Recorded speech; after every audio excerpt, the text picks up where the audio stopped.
О древнем тибетском учении о чакрах и йоге леди Нигумы рассказал Майкл Роуч.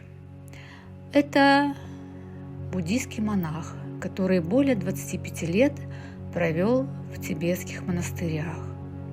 Он был первым западным человеком, который получил титул геше, то есть магистр буддийских наук. После этого он получил задание от учителя тибетского монастыря стать бизнесменом, вернуться в Америку и начать там успешный бизнес на основе полученных тибетских знаний. И, вернувшись в Нью-Йорк, он, человек, который никогда не занимался бизнесом, он действительно смог стать успешным бизнесменом, применив те древние тибетские знания, которые он получил во время обучения в монастырях. В результате он стал одним из основателей крупнейшей в мире алмазной корпорации, затем написал бестселлеры, такие книги, как «Алмазный огранщик», «Кармический менеджмент», «Алмазная мудрость» и другие. Вот что Майкл Роуч рассказал об учении о чакрах и йоге леди Нигумы. В нашем теле есть 72 тысячи каналов, похожие на кровеносные сосуды. Это тонкие трубочки, которые покрывают все тело. Они сделаны из света и поэтому невидимы, так как состоят из очень тонкой формы материи. В отличие от кровеносных сосудов, которые мы можем видеть своими глазами. Внутри этих каналов протекает энергия прана. Прана с санскрита переводится «утренний ветер». Пра означает «вперед», ан – «наружу», то есть дышать наружу. Прана – это тонкая, но материальная сила, которая протекает по 72 тысячам каналам нашего тела. Когда телу нужно осуществить какую-то функцию, то прана собирается в той области тела. Затем она перемещается в другие части тела. Прана необходима для выполнения всех функций в теле. Хотя в теле 72 тысячи каналов, только 3 из них наиболее важны. Рассмотрим эти 3 важных канала, по которым течет прана. Сушумна – это срединный путь или канал. Он начинается между глаз, идет вдоль черепной коробки, вниз, вдоль спины, прямо перед позвоночником, который формируется вокруг сушумны в утробе. Далее он идет вниз в область паха, и там он заканчивается. Пингала или красный канал идет по правую сторону от центрального канала сушумны. Он начинается рядом с носом, проходит по внутренней стороне носа, под черепной коробкой, идет вдоль позвоночника до промежности и в области паха разветвляется к ногам. Следующий канал называется Идда. Это молочно-белый канал. С санскрита Идда означает овца. Этот канал проходит по левую сторону от центрального канала сушумны и спускается вдоль позвоночника вниз. Эти два боковых канала обвивают сушумну и образуют узлы, гранти. Пингала доходит до межбровья и обвивается вокруг сушумны, возвращается назад и тоже обвивается вокруг сушумны. И вот такие узлы каналы делают в районе макушки головы и горла. Они обвиваются вокруг центрального канала на уровне сердечной чакры. Эти чакры не прикреплены к телу, а находятся немного спереди позвоночника и следуют вниз вдоль позвоночника. Поэтому при выполнении упражнений ощущайте их сзади, прямо перед позвоночником. Самая важная концепция тибетской йоги, пришедшая из Индии: куда мысли, туда и прана, и наоборот. Куда прана, туда и мысли. Что это означает? Если вы сконцентрируетесь на какой-то чакре, то прана потечет туда же. Концентрация сознания в теле ведет к скоплению праны в том месте. Вот это есть главный принцип действия медитации для перемещения праны по телу.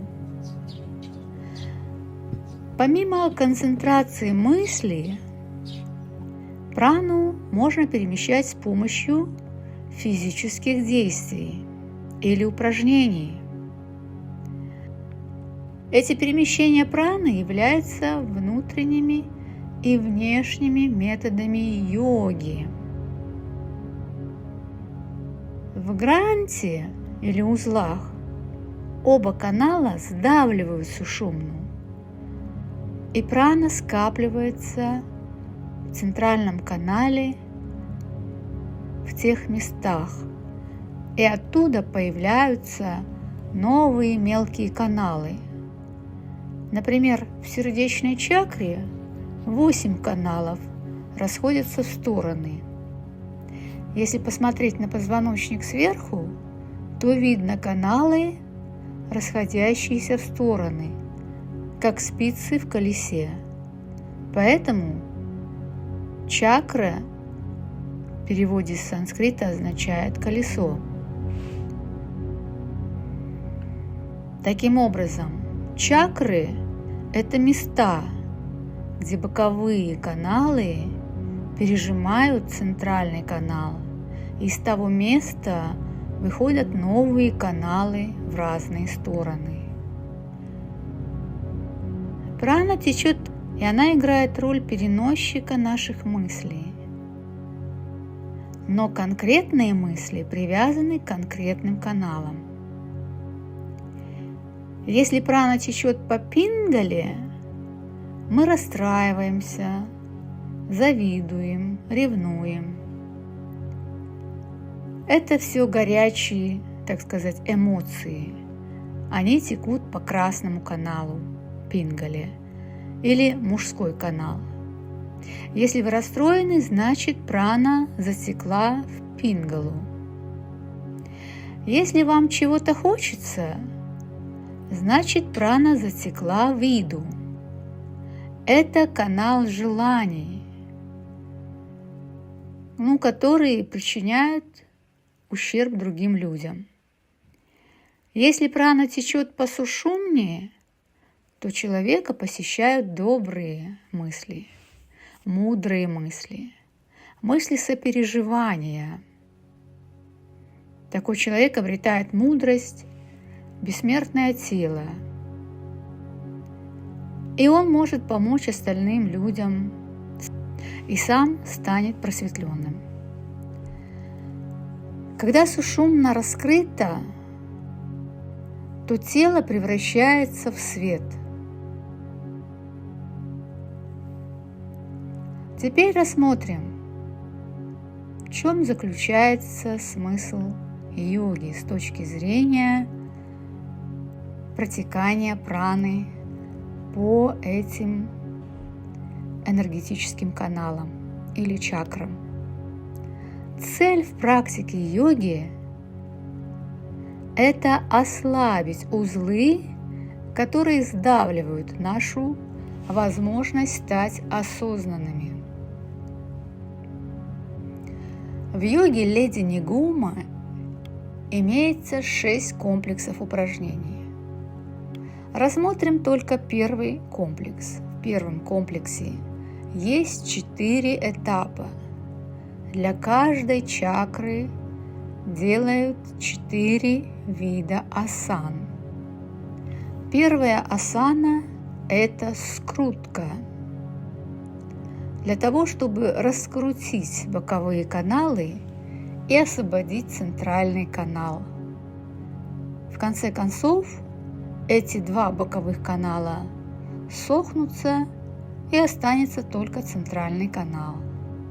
Тогда тело превратится в свет. Вторая асана – это вытяжение. Для того, чтобы распрямить боковые каналы и позволить пране вытечь из них в центральный канал. Третья асана – это пантха.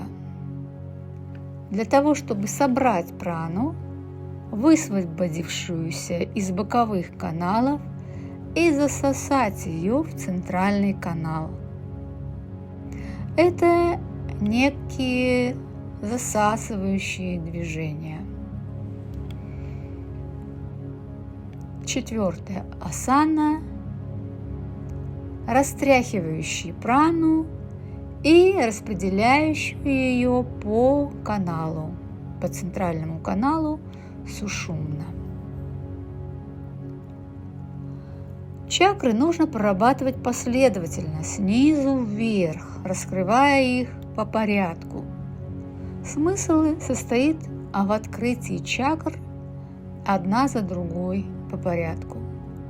Прана вытекает из 2 боковых каналов.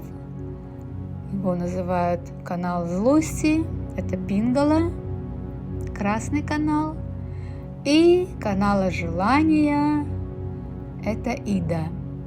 И затечет в канал мудрости, это центральный канал сушумны. В этом состоит цель упражнений йоги с помощью физических упражнений, а также медитации с помощью направления мысли, и, соответственно, туда течет и прана. Когда прана полностью затечет в центральный канал, она остановится, и дыхание остановится.